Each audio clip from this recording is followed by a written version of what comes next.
The crazy part is assuming that things will play out precisely to the day and this is exactly the bottom. That's insane and wrong. The correct part is like, this is a natural cycle where we get overly bearish, and then the people who buy when you're overly bearish do really, really well.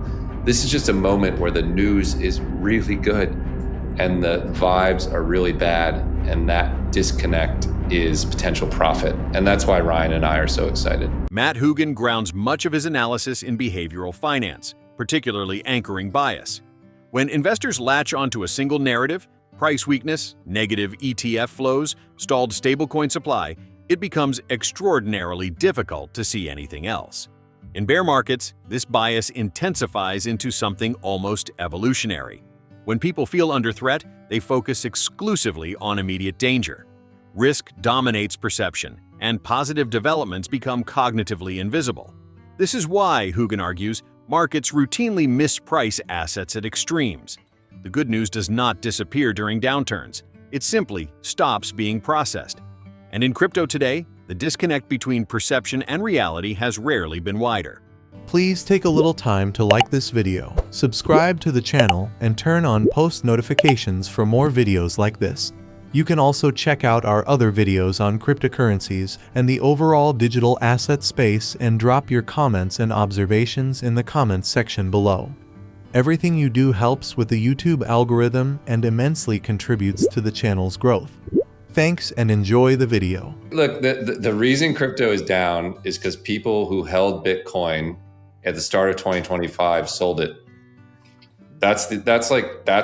That's the reason crypto is down. The problem is actually in the mirror. It's not someone outside. It's us looking at each other and saying, like, we crypto sold Bitcoin and the price went down. I talked about anchoring bias, which is just people hear one piece of news and they get caught on it, and it's really hard to stretch them away. There's also, this is sort of almost an evolutionary response, right? When you're under threat, the only thing you can worry about is the immediate threat. And so when you're in a bear market, the only thing you can see is risk. And all the good news that happens is sort of beyond what you can process. You mentioned the Uniswap example. I'll give another one. Yesterday, Meta announced it was rolling out stablecoins across 3 billion people. And we talked about it for like 12 minutes. A few years ago, Meta tried to move into stablecoins. We talked about it for 12 months. There's 3 billion people who are going to have crypto wallets in a year. It's like ridiculous. And the price is like, I think the point I was making in the memo is, look, most of the biggest alpha opportunities you'll ever encounter as an investor are behaviorally driven. It's when people make classic behavioral mistakes and there's a gap between perception and reality. And the reason Ryan is more bullish than he's ever been is the gap is bigger than it's ever been, in my view, in crypto. The reality is Meta is rolling out stablecoins to 3 billion people. The reality is BlackRock is investing in Uniswap and Apollo is investing in Morpho. The reality is Stripe just said all internet transactions will take place over blockchains and they're the best payment company in the world, right? The reality is Circle just reported blowout earnings. Everyone's building on tokenization, and crypto is like, life is terrible. That is alpha. It doesn't mean it's alpha tomorrow, right? Like, I'm not, the thing about the chart you showed is it's both genius and crazy. The crazy part is assuming that things will play out precisely to the day and this is exactly the bottom. That's insane and wrong. The correct part is like, this is a natural cycle where we get overly bearish, and then the people who buy when you're overly bearish do really, really well.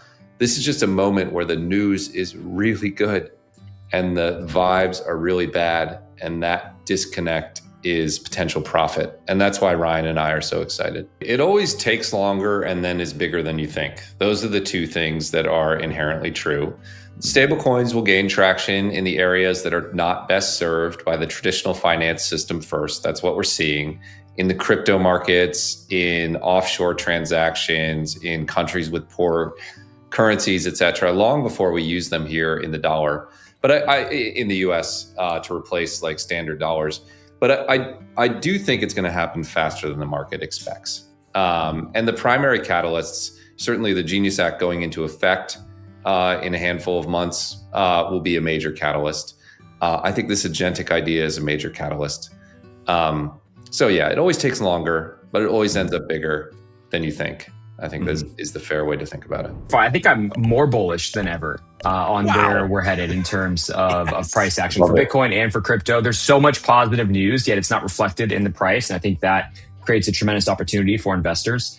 Like charts like this are really interesting because I think this aligns with a lot of other developments we're seeing across fundamentals for the crypto ecosystem.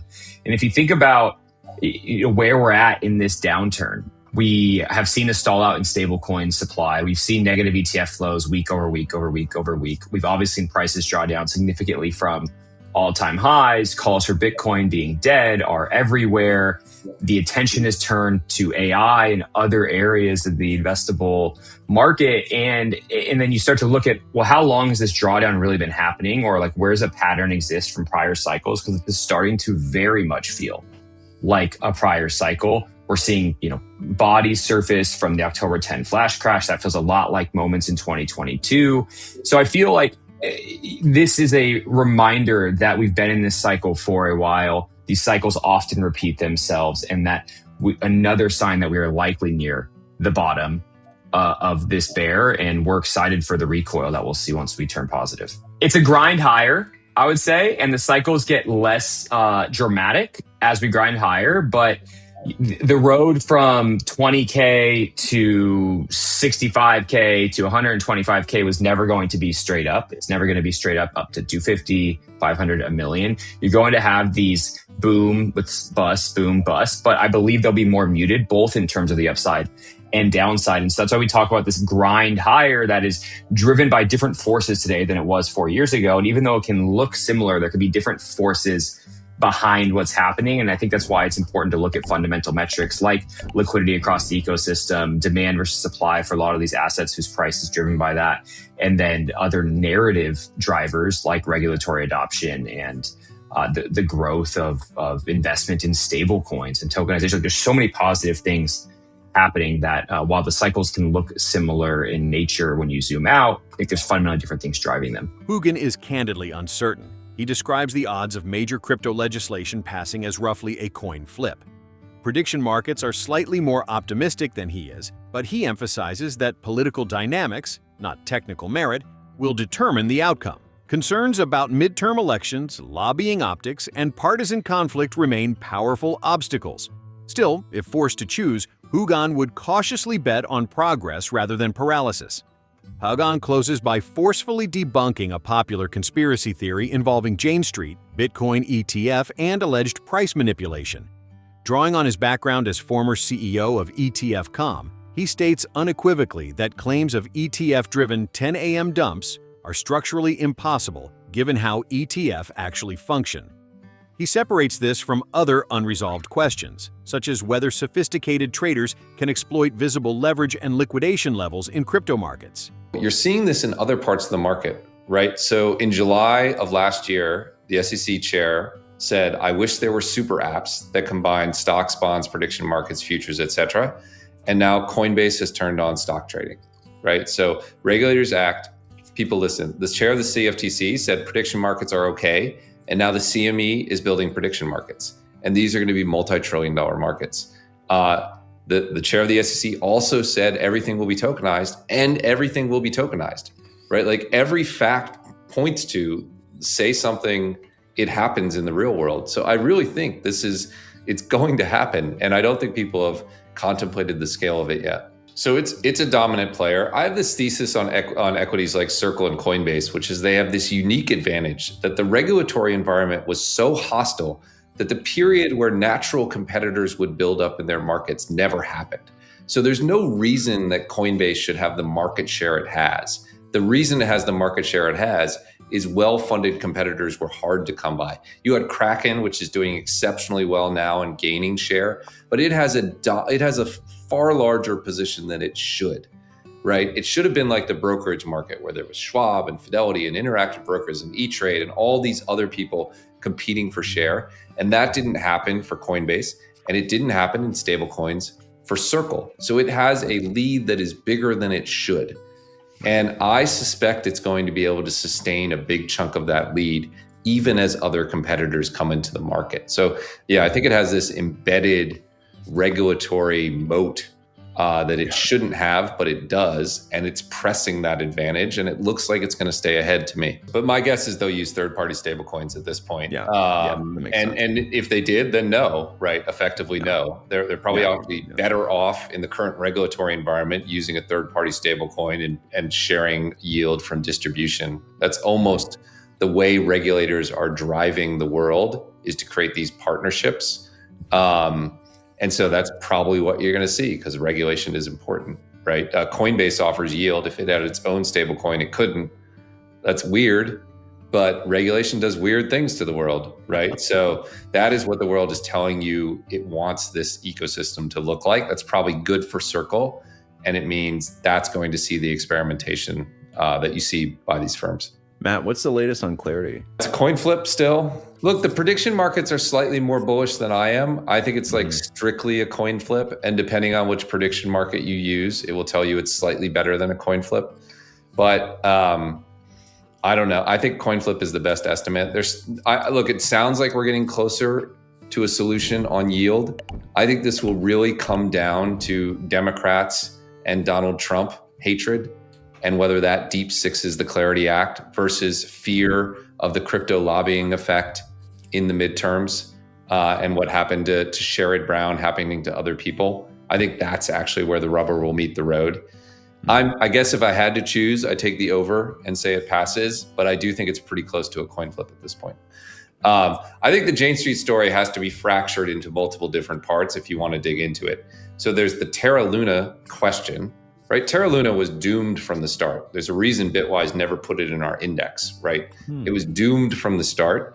And the question of whether Jane Street used insider information to profit on it is something that we'll find out in court. I have no particular view.